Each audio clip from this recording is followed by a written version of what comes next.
دوسرا ریزن یہ ہے اس قرآنی واقعے کو سنانے کا، وہ یہ ہے کہ ہمیں قرآن سے محبت ہو، ہم قرآن کی اہمیت کو سمجھیں کہ ایک واقعے میں اتنا کچھ ہے، تو اگر جو پورا قرآن پڑھے گا، پورا قرآن سمجھے گا، تو اس کو کتنی ساری باتیں سیکھنے کو مل جائیں گی۔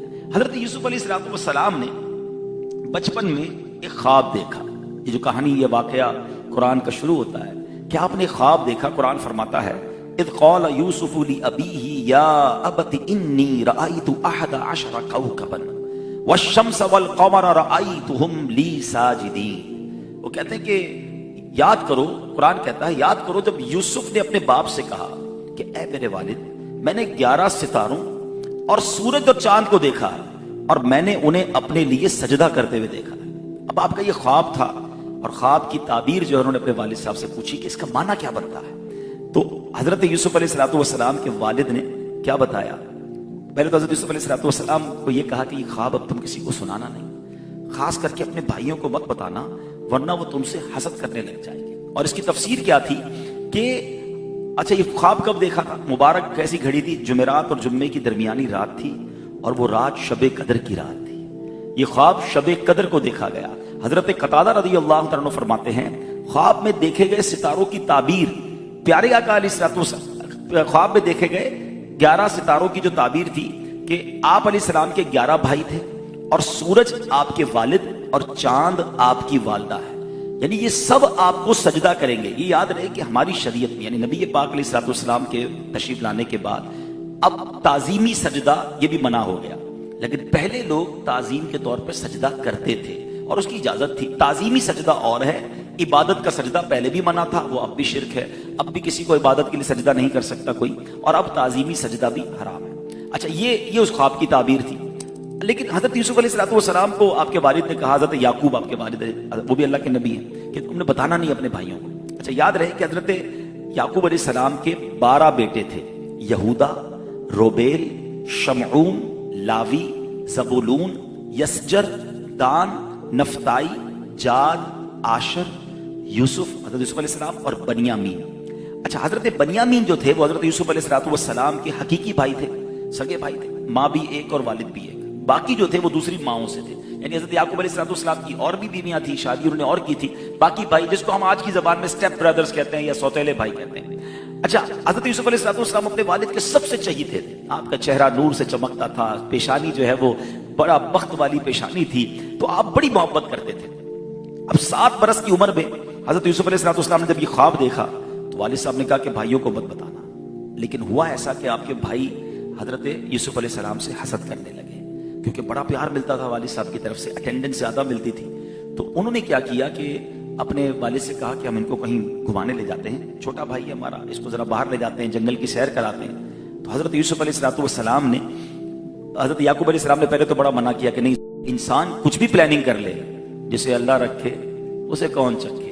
اب وہ اوپر سے گر رہے ہیں کنویں سے، اللہ اکبر، اللہ کریم نے جبریل امین کو حکم دیا کہ وہ تشریف لائے، حاضر ہوئے اور حضرت یوسف علیہ السلام کو پانی میں گرنے سے بچایا، اپنے پروں پر اٹھا لیا اور پروں پر اٹھا کر آپ کو کنویں کی جو سائڈ پہ ایک پتھر تھا ادھر بٹھا دیا۔ اچھا ہاتھ پیر بھی آپ کے باندھے تھے، ان ظالموں نے ہاتھ پیر باندھ کے ڈالے تھے، تو انہوں نے ہاتھ پیر بھی کھول دیے اور تسلی دی، ان کا خوف و ہراس دور کیا۔ اور حضرت یعقوب علیہ السلام نے حضرت یوسف علیہ السلام کا جو کرتا، حضرت یعقوب علیہ السلام نے حضرت یوسف کو اپنا کرتا جو تعویذ کے طور پر دیا تھا، تو وہ انہوں نے، حضرت جبریل نے انہیں پہنا دیا اور اس کرتے کی برکت سے اندھیرے کنویں میں روشنی بھی ہو گئی۔ تو اب آپ کو تھوڑی سی ریلیکس مل گیا کہ روشنی بھی ہے، وہ چھوٹی سی عمر ہے۔ اچھا آپ کے بھائیوں نے پلان کیا کیا کہ جو آپ کا کرتا تھا جو آپ نے پہنا تھا وہ لے کر خون میں لت پت کیا اور اپنے والد صاحب کے پاس روتے ہوئے چلے گئے۔ ایک تو پہلے بھائی کو یوں سمجھے کہ مارنے کا اٹیمپٹ کیا حسد کی بنا پر، اور اپنے والد کے پاس اب پلان لے کر کے آ گئے کہ بھائی کو ابا جان بھیڑیا کھا گیا اور ہم نے بڑی کوشش کی بچانے کی، لیکن بھیڑیا اب بھائی کو لے گیا اور چیر پھاڑ کے رکھ دیا۔ تو حضرت یعقوب علیہ السلام پہلے تو بہت روئے، مگر اللہ کے نبی تھے، آپ کی فراست تھی، آپ نے جب کرتے کو دیکھا تو آپ نے کہا بڑا عجیب بھیڑیا تھا کہ میرے بیٹے کو تو کھا گیا مگر کرتے پہ کوئی خراش نہیں آئی ہے، یعنی ان بے وقوفوں نے خون تو لگا دیا، کرتے کو پھاڑا نہیں تھا۔ تو ایسا کیسے ہو سکتا ہے کہ کسی کو کوئی بھیڑیا کھا جائے، اس کا کرتا بھی خون میں لت پت ہو جائے اور اس میں سوراخ بھی نہ ہو؟ تو بہرحال آپ جو ہے وہ فرماتے تھے فصبر جمیل واللہ المستعان علی ما تصفون، اب آپ صبر کرتے رہے۔ اب وہاں یہ کیا کرتے تھے, یہ روز جا کر کنویں میں بھی دیکھتے تھے. اچھا ان کو پتہ چل گیا کہ آپ زندہ ہیں اندر, کیونکہ روشنی کی آواز آتی, روشنی آتی تھی, ریلیکسیشن اندر سے نظر آ رہا تھا, ان کو یہ پتا تھا یہ زندہ ہے, تو روز آ کر دیکھتے تھے کہ نکلے تو نہیں ہیں. اچھا وہ کنویں کا پانی کھارا تھا. شان دیکھیں, حضرت یوسف علیہ السلام اس کنویں میں گئے, اللہ نے اس پانی کو نہایت میٹھا اور شیریں کر دیا. ان کے قدم لگے, وہ پانی نہایت میٹھا ہو گیا. اب ایک قافلہ جو ہے قریب سے مدین سے مصر جا رہا تھا, انہوں نے آ کر اس کنویں میں ڈول ڈالا, اب پانی نکالنا تھا. تو حضرت یوسف علیہ السلام ڈول سے لٹک گئے, اور جب انہوں نے ڈول باہر نکالا تو آپ بھی باہر آ گئے. اب یہ حیران کہ اتنا خوبصورت, اچھا اللہ نے آپ کو, یعنی حضرت یوسف علیہ السلام سے پہلے تک, میرے آقا علیہ الصلوۃ والسلام کی دنیا میں تشریف آوری سے پہلے تک کائنات کے سب سے حسین اگر کوئی شخصیت ہے تو حضرت یوسف علیہ الصلوۃ والسلام. اور پھر میرے آقا کے حسن کا عالم کیا ہوگا. میرا موضوع نہیں ہے, مگر ایک شعر پھر بھی برجستہ ذہن میں آ رہا ہے کہ کیا خوبصورت بات مفتی اعظم ہند مصطفیٰ رضا خان صاحب نوری لکھتے ہیں نا, کہ ایسا تجھے خالق نے طرحدار بنایا, ایسا تجھے خالق نے, کس کو, ہمارے آقا کو, یا رسول اللہ, ایسا تجھے خالق نے طرحدار بنایا, یوسف کو تیرا طالب دیدار بنایا. کونین بنائے گئے سرکار کی خاطر, کونین کی خاطر تمہیں سرکار بنایا. تو اب حضرت یوسف علیہ السلام جیسے ہی باہر آئے, دے شاک کہ اتنا خوبصورت بچہ اور وہ کنویں سے باہر آ رہا ہے. اچھا اب ان بھائیوں کی سازش دیکھیں کہ وہ چیک تو کر رہے تھے, انہوں نے دیکھ لیا کہ حضرت یوسف کو ایک قافلے والوں نے گویا نکال لیا ہے اور بڑے وہ اس سے متاثر بھی ہو رہے ہیں. تو وہ بھائی آئے اور آ کر کہتے ہیں ہمارا بھاگا ہوا غلام تھا جو آپ کو کنویں سے ملا ہے, ہم آپ کو بیچنا چاہتے ہیں, اس کو آپ خرید لیں, مگر شرط ایک ہے کہ کہیں دور لے جائیں, اس کو ہمارے شہر سے دور لے جائیں. اب ذرا غور کیجئے, اپنے بھائی کو 20 درہم میں, ان بھائیوں نے حضرت یوسف کو 20 درہم میں بیچ دیا اس قافلے والوں کے پاس. شرط یہ تھی کہ ان کو دور لے جائیں. وہ تو خوش ہو گئے, اتنا سستا مل گیا. وہ لے کر جو ہے وہ قافلے والے مصر چلے گئے. میں یہاں تھوڑا سا بریک لیتا ہوں, چاہتا یہ ہوں کہ واقعہ بھی سنتے رہیں اور میسج آف قرآن بھی ہمارے دلوں میں اترتا رہے.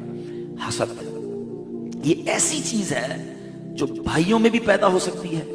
حسد قتل کرواتا ہے, حسد بربادی لاتا ہے, حسد ظالم بنا دیتا ہے انسان کو. آنکھوں پہ ایسی پٹی آ جاتی ہے, 7 سال کا بھائی ان کا کیا بگاڑ سکتا تھا, مگر یہ وہ حسد تھا کہ اچھا ایک بار غلطی کا اگر احساس ہو بھی جاتا کہ یار ہم کنویں میں ڈال کر آ گئے, اب خود ہی نکال لیتے, نہیں نکالا, وہ نکل بھی آئے, پھر بیچ دیا, غلام بنا دیا. اس زمانے کی غلامی کو آپ سمجھ سکتے ہیں.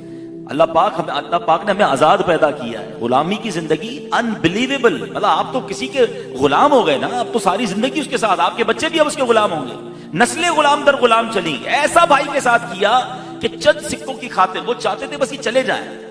اب ان کا پلان تھا نا, مگر رب جسے چاہے کیسے عزتوں سے نوازتا ہے. ان اللہ علی کل شیء قدیر کا جو نظارہ حضرت یوسف کی لائف میں ملتا ہے نا, اللہ اکبر. یقین کریں جب آپ ڈی مورلائز فیل کر پا رہا ہوں, جب آپ کو یہ فیل ہونا کہ یار کیسے ہوگا, سب ختم ہو گیا ہے, قرآن پڑھو, قرآن آپ کو دلاسا دے گا. ارے کنویں میں قید حضرت یوسف کو, 20 درہم میں سیل ہو جانے والے حضرت یوسف کو اللہ نے مصر کا بادشاہ بنا دیا.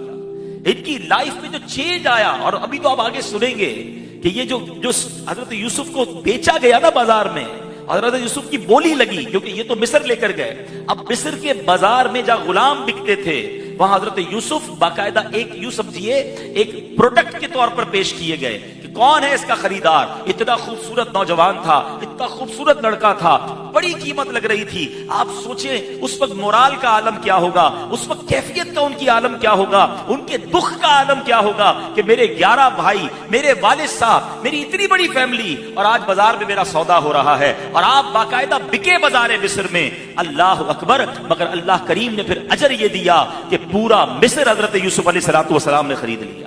ابھی آگے جا کے آپ سنیں گے کہ یہ سب کیسے ہوا. یعنی علماء بڑی پیاری بات مفسرین لکھتے ہیں کہ ایک وقت وہ تھا کہ حضرت یوسف غلام بنائے گئے, اور آگے جا کے ایک وقت یہ آیا کہ پورا مصر حضرت یوسف کا غلام بن گیا. ہاں, سب کو خرید کر آپ نے آزاد کیا. اس کو آگے لے کے اور سمجھیے گا. تو میں سمجھانا یہ چاہ رہا ہوں, حسد اس کو نارمل نہ لیں. ہاں, یہ سب سے, بلکہ کائنات میں سب سے پہلا جو گناہ ہوا, ویری فرسٹ سن, وہ کیا تھا, قابیل اور حابیل, ان کے درمیان جو معاملہ ہوا. اچھا اس سے بھی پہلے چلے جائیں تو شیطان کو سجدہ کیوں نہیں کرنا تھا حضرت آدم کو؟ حسد تھا نا کہ میں آگ سے بنا ہوں, یہ مٹی سے بنا ہے, میں اس کو سجدہ کیوں کروں. قابیل نے حابیل کو قتل کیوں کیا, اس کو اس لڑکی سے شادی کرنی تھی اور وہ حسد نے مروا دیا. یعنی اس کائنات میں جو اولین اور بڑے گناہ ہوئے وہ حسد تھا. حسد سے بچاؤ اپنے آپ کو. نمازیں، روزے، عبادت، تراویح بہت اچھی بات ہے، لیکن اگر دل میں حسد ہے نا تو یہ سب برباد ہو جائے گا. حدیث پاک میں آتا ہے جس کا مضمون ہے حسد نیکیوں کو ایسے کھا جاتا ہے جیسے آگ لکڑی کو کھا جاتی ہے. ہم نے کبھی لکڑی کو آگ لگائے، تھوڑی دیر بعد خاک ہوتی ہے نا. اب پتہ چلا میں روزے بھی رکھ رہا ہوں، تھک بھی رہا ہوں، تراویح بھی پڑھ رہا ہوں، 5 روزہ 10 روزہ تراویح، تلاوت بھی کر رہا ہوں، صدقہ بھی دے رہا ہوں، نیکیاں جمع کر رہا ہوں، اور رات کو حسد کر کے سب کو آگ لگا رہا ہوں. تو مجھ سے بڑا بے وقوف کون ہے؟ دل کو صاف کرو. کسی کی ترقی میں مجھے ٹینشن نہیں ہونی چاہیے، کسی کی خوشی میں مجھے پرابلم نہیں ہونی چاہیے. اگر کوئی بڑھ رہا ہے بڑھنے دو، میرے رب کے خزانے بڑے ہیں، وہ اس کو دے سکتا ہے، تمہیں بھی دے سکتا ہے. حسد کیوں کر رہے ہو؟ اللہ سے کہو مولا اس کو اور دے، مجھے بھی عطا فرمانا. جو صاف دل کے ساتھ لائف گزارتے ہیں وہ لائف کو انجوائے بھی کرتے ہیں. اور جن کے دلوں میں حسد، اور دوبارہ کہتا ہوں یہ اتنی خطرناک بلا ہے، سگے بھائیوں کے درمیان، سگی بہنوں کے درمیان حسد ہو جاتا ہے. تو بس اللہ سے دعا بھی مانگتے رہا کرے اور دل کی صفائی چیک کرتے رہا کرو. میرا چونکہ یہ موضوع نہیں ہے، ورنہ میں اور بہت ساری باتیں حسد پر کرتا کہ اس کو چیک کیسے کر سکتے ہیں، اس سے بچ کیسے سکتے ہیں. لیکن اس کو پہلے یہ نوٹیفائی کرنے کے اٹس اے بگ سن، یہ بڑی برائی اور بڑی بیماری ہے. اگر میرے دل میں ہے تو I have to clear my heart. اگر دل صاف نہ ہوا تو پتہ چلا ساری نیکیاں میں خود ہی اپنے ہاتھوں سے برباد کر رہا ہوں. اچھا میں حسد جس سے کر رہا ہوں اس کا بگاڑ کچھ نہیں سکوں گا. حضرت یوسف کا کچھ نہیں بگڑا. ہاں آپ کو اللہ نے انہوں کیسی ترقی دی یہ ہمیشہ یاد رکھیں. حسد کرنے والا اپنا بگاڑا ہوتا ہے، نیند نہیں آ رہی ہوتی، ڈپریشن کا شکار خود، کیونکہ اس کو جلن ہو رہی ہے، وہ ترقی کر رہا ہے، اس کو پرابلم ہو رہی ہے، ٹینشن میں وہ خود ہے، اس کو ترقی مل رہی ہے. جسے اللہ نے نوازنا ہے اس کو کوئی نہیں روک سکتا. وَتُعِزُّ مَن تَشَاءُ وَتُذِلُّ مَن تَشَاءُ بِيَدِكَ الْخَيْرُ. اللہ کے دستے قدرت میں ہے. بہرحال اب آپ وہاں پر پہنچے مصر کے بازار میں، تو وہاں پر آپ کو عزیز مصر یعنی اس وقت کا جو مصر کا بادشاہ تھا اس کو بڑا پسند آیا، اور انہوں نے حضرت یوسف علیہ السلام کو خرید لیا، اپنے شاہی محل میں لے گئے، اور اپنی جو ملکہ تھی زلیخا اس کو کہا کہ یہ نوجوان بہت خوبصورت بھی ہے، اس کا ٹھیک خیال رکھو اور اس کے ساتھ اچھا برتاؤ کرنا. یعنی ان کو اتنا پسند آیا تھا یوسف علیہ السلام کہ وہ اپنے محل میں لے گئے ان کو. اچھا اب آپ اتنے خوبصورت، اللہ نے اتنی وجاہت دی تھی آپ کو کہ اب زلیخا حالانکہ وہ زوجہ ہے اپنے شوہر کی، مگر اس کا دل گناہ کی طرف مائل ہوا. اچھا زلیخا کے بارے میں یہ بھی آتا ہے کہ جب زلیخا نے ان کو دیکھا اور آپ کی محبت اس کے دل میں بیسی، تو اس کی جو سہیلیاں تھیں وہ مذاق اڑانے لگی کہ تم ایک غلام کی محبت میں گرفتار، تمہارے پاس کس چیز کی کمی ہے، تم ملکہ ہو اور یہ غلام ہے. تو اس زلیخا نے کیا کیا کہ اپنی جو سہیلیاں تھیں ان کو کہا کہ ایک دن میرے گھر آئی اور سب کے ہاتھ میں ایک پھل، بتایا جاتا ہے لیمبو تھا یا جو بھی پھل تھا وہ سب کے ہاتھ میں دیا اور ایک چاقو دیا. جب یوسف علیہ السلام سامنے سے گزرے نا تو آپ سب نے صرف پھل کاٹنا ہے. جیسے حضرت یوسف علیہ السلام تشریف لائے، ان عورتوں کے ہاتھ میں پھل اور چاقو یا چھری تھی. وہ پھل کاٹتے کاٹتے حضرت یوسف کو جب دیکھا ایسی مدہوش ہوئی، آپ کو اللہ نے ایسا حسن دیا تھا کہ پھل کاٹتے کاٹتے اپنی انگلیاں کاٹ بیٹھی. اللہ نے ایسا حسین و جمیل بنایا، یعنی لوگ بے ساختہ کہتے تھے کہ کوئی زمینی مخلوق نہیں رکھتے تھے، ایسا رب کریم نے آپ کو حسن سے نوازا تھا. اب زلیخا جو ہے اس پر شیطان نے حملہ کیا اور اس نے حضرت یوسف علیہ السلام کو معاذ اللہ غلط کام کے لیے آفر کی. مگر آپ تو اللہ کے نبی تھے اور نبی معصوم ہوتے ہیں، یاد رکھیں. اچھا یہ بھی چلے ایک شرعی مسئلہ سمجھ لیں. ہماری زبان پر بہت بار یہ آتا ہے کہ بچے بڑے معصوم ہیں، بڑا معصوم سا چہرہ، یہ بندہ تو بہت معصوم ہے. معصوم انسان نہیں ہوتا. معصوم کی what is the definition of معصوم؟ معصوم کہتے ہیں جس سے گناہ ہو ہی نہیں سکتا، اللہ نے اسے گناہوں سے محفوظ رکھا. تو معصوم صرف فرشتے ہیں اور معصوم صرف انبیاء ہیں، یہ یاد رکھیے گا. تو بہرحال آپ تو معصوم تھے، آپ کو اللہ نے گناہوں سے بچانا تھا، تو آپ آفر بھی تھی، دروازہ بھی بند تھا، یعنی پراپر گناہ کرنے کا موقع تھا. مگر آپ اللہ کے خوف سے ڈرے اور آپ نے اس کو کہا تم اللہ کا خوف کرو، مجھ پر عزیز مصر نے احسان کیا ہے، وہ میرا آقا ہے اور تم اس کی بیوی ہو، تم اس کے ساتھ خیانت کر رہی ہو. تو آپ نے لگائی دوڑ دروازے کی طرف. یہ عورت پیچھے سے آئی اور آپ کا جب کرتا پکڑا تو کرتا پیچھے سے پھٹ گیا. اب اتنی دیر میں بادشاہ بھی آ گیا کمرے میں. اب عورت تو عورت تھی اور اس نے چالاکی کی، رونا شروع کر دیا کہ دیکھیں یہ کیا کر رہا ہے میرے ساتھ. اور کیونکہ اس وقت سچویشن ایسی تھی کہ جب وہ کمرے میں آیا تو بڑا عجیب ماحول تھا کہ کیا ہو رہا ہے، کہ اس نے میرے ساتھ یہ غلط کام کرنے کی کوشش کی اور میری عزت پر حملہ کیا. اب آپ سوچیں کہ بیوی بادشاہ کی ہے اور وہ رو رہی ہے اور ایک غلام موجود ہے، تو اس کی گواہی کون دے گا، کیسے پتا چلے گا، اور کس نے ماننا تھا ان کی بات. حضرت یوسف علیہ السلام نے پہلے تو ریکویسٹ کی اور سمجھایا کہ میں نہیں یہ کر رہی تھی، لیکن جب نہیں پتا چلا تو اس وقت کمرے میں ایک 4 ماہ کا بچہ بھی موجود تھا. اسی بادشاہ اور ملکہ کا ایک 4 مہینے کا بچہ موجود تھا. اللہ اکبر. جب یہ سچویشن کریٹ ہوئی نا کہ nobody there to witness, کوئی وٹنس کرنے والا نہیں تھا, گواہی دینے والا نہیں تھا, اللہ نے اس 4 ماہ کے بچے کو قوت گویا عطا فرما دی. اس بچے نے کہا کہ میں گواہی دیتا ہوں کہ تم ایسا کرو, اگر کرتا آگے سے پھٹا ہے تو یوسف قصوروار ہیں, اور کرتا پیچھے سے پٹا ہے تو زلیخا قصوروار ہیں. اور بڑی لاجیکلی بات ہے کہ اگر کوئی اٹیمپٹ کر رہا ہے اور اس کو کوئی ریٹیلیٹ کر رہا ہے تو آگے سے کپڑے پھٹنے چاہیے, اور اگر کوئی بھاگ رہا ہے اور اس کو پیچھے سے کوئی روک رہا ہے تو کپڑے پیچھے سے پھٹنے چاہیے تھے. تو اس بچے نے گویا یہ جو ہے فوراً ایک طرح سے ہنٹ دے دی, اس بات کی گواہی دے دی. اور جب عزیز مصر نے دیکھا تو واقعی حضرت یوسف کا کرتا سو پیچھے سے پھٹا ہوا تھا. اب اس نے اپنی زوجہ کو ڈانٹا اور حضرت یوسف علیہ السلام سے کہا کہ آپ جو ہے اب اس کا ملال نہ کریں. لیکن پھر زلیخا نے اپنے شوہر پر وہ پریشر ڈالا, وہ معاملہ کریٹ کیا کہ بے قصور ہونے کے باوجود حضرت یوسف علیہ السلام کو جیل میں ڈال دیا گیا. آپ اپ اینڈ ڈاؤنز دیکھ رہے ہیں, غلامی, کنویں میں جانا, وہاں سے باہر نکلنا, بادشاہ کے محل تک اعزاز و اکرام کے ساتھ پہنچ جانا, پھر گناہ کے لیے دعوت دینا, اس سے بچنا, اور ایسی جگہ پھنسنا کہ جہاں پر کوئی جواب دینے والا نہیں. اللہ نے پھر وہ مدد کیسی فرمائی کہ بچہ گواہی دے رہا ہے, 4 مہینے کے بچے کو بولنے کی قوت اللہ نے دے دی. مگر اس کے باوجود پھر ایک ڈاؤن فال کہ اب آپ کو جیل میں ڈال دے, وداؤٹ اینی, کوئی قصور نہیں ہے, اب آپ کو جیل میں ڈال دیا گیا. اچھا اب کیا ہوا حضرت یوسف علیہ, اب یہاں پر تھوڑا سا پھر ایک سبق, حسد کی بات ہوئی. گناہ کا موقع ملے اور پھر بھی بندہ گناہ سے بچے, مزہ اس میں ہے. ہم بعض اوقات پبلکلی گناہ نہیں کرتے, یار وہ بھی دیکھ لے گا تو جاننے والا ہے, تو ابو دیکھ رہے ہیں تو دوست دیکھ رہے ہیں. مزہ یہ ہے مجھے کوئی نہ دیکھے, میں تنہا ہوں, میرے پاس قدرت بھی ہو گناہ کرنے کی, اور بندہ اس لیے بچ جائے کہ رب دیکھ رہا ہے. اللہ وہ والی پاکیزگی عطا فرمائے, اللہ ایسا نیک ہمیں بنائے کہ ہم اکیلے میں بھی نیک ہوں. اور یہ والی بدکاری والا گناہ ہے نا, یعنی انسان کی زندگی میں جو 2 پارٹ آف دا باڈی ہیں بڑے سینسٹیو ہیں. دیکھیں جنت کی گارنٹی کوئی نہیں دے سکتا, نارملی کہتا ہمیں کیا پتا جنت میں کون جائے گا, لیکن سنو سرور کائنات علیہ السلام فرماتے ہیں جس کا مضمون ہے کہ جو مجھے 2 چیزوں کی گارنٹی دے دے میں اسے جنت کی گارنٹی دیتا ہوں. فرمایا زبان کی اور پرائیویٹ پارٹ کی, شرمگاہ کی. اس کا مطلب یہ دونوں سنبھالنا آسان نہیں ہے. خوش نصیب ہیں وہ لوگ جو پاکیزہ زندگی گزارتے ہیں, جو حرام کاموں سے بچتے ہیں. اور بدکاری تو بڑا ایکسٹریم کام ہے نا, لیکن بدکاری کی طرف بندہ پتہ کیسے جاتا ہے, اس کے ریزنز ہیں. پہلے آنکھ بہکتی ہے, یاد رکھیے یہ ڈور ہے, یہ دروازہ ہے دل تک جانے کا.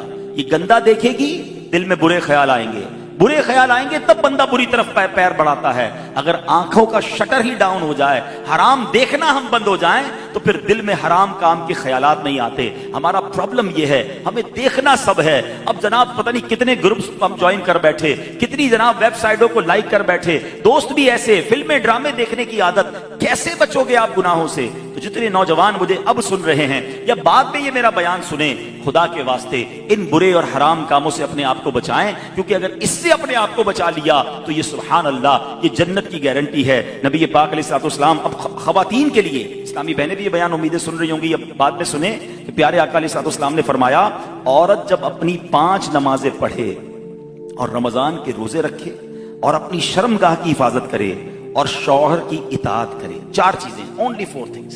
کیا فرمایا؟ 5 نمازیں پڑھنی, ماہ رمضان کے روزے رکھنے, اپنی پارسائی کا خیال رکھنا ہے, اپنے شوہر کی اطاعت کرنی ہے. 4 چیزیں. آقا فرماتے ہیں جنت کے جس دروازے سے چاہے داخل ہو جائے, جنت کے جس دروازے سے چاہے وہ جنت میں داخل ہو جائے.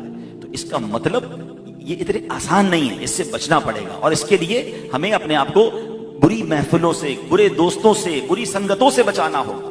اور روایتوں میں یہ بھی آیا کہ برا دیکھنا یہ آنکھ کی بدکاری ہے, برا بولنا یہ زبان کی بدکاری ہے, برا سننا یہ کان کی بدکاری ہے. آج کل ہم کھانے پینے کا روزہ تو رکھ رہے ہیں, لیکن جناب کیا آنکھ کا روزہ ہے, کیا ہاتھ کا روزہ ہے, کیا زبان کا روزہ ہے؟ زبان جو بولی جا رہی ہے, آنکھیں جو دیکھی جا رہی ہیں. کیا کروں یار, ٹائم پاس بھی تو کرنا ہے, افطار سے پہلے بس بیٹھ جاتا ہوں موبائل لے کر. شاید آپ کو اندازہ نہیں ہے جتنا سیکرٹ, جتنا مقدس رمضان کا مہینہ ہے نا, یہاں نیکیوں کا جو اجر بڑھا دیا گیا نا, نفل کا ثواب فرض کے برابر, فرض کا ثواب 70 گنا. تو ہم شاید یہ سمجھ بیٹھے کہ گناہ اتنا ہی ہے, گناہ بھی خطرناک ہو گیا ہے اور شدید ہو گیا ہے. روایتوں میں آتا ہے جو رمضان میں 1 گناہ کرے اس کے 1 سال کے اعمال برباد کر دیے جائیں گے. سچی بات تو یہ کہ ہمیں موبائل آف کر دینا چاہیے, اسمارٹ فون تو بند ہی کر دینا چاہیے رمضان. 1 گناہ پر 1 سال کے اعمال برباد. پتہ چلا لوگ عبادت کر کے بخشے جا رہے ہیں اور ہمارا موبائل نہ جانے ہم سے کتنے گناہ کروا رہے ہیں. لیکن فکر بھی تو ہو نا کسی کو. تو اپنے آپ کو بچائیں.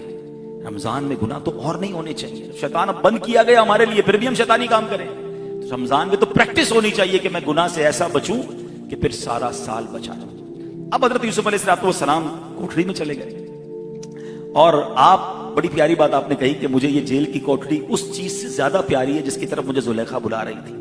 اس حرام کام سے مجھے یہ زیادہ پیاری ہے کہ میں رب کی عبادت کر رہا ہوں اور اللہ نے مجھے گناہ سے بچایا. لیکن وداؤٹ اینی, جس کو کہیں کہ جرم, کرائم, 7 برس یا ایک روایت کے مطابق 12 برس آپ جیل میں رہے.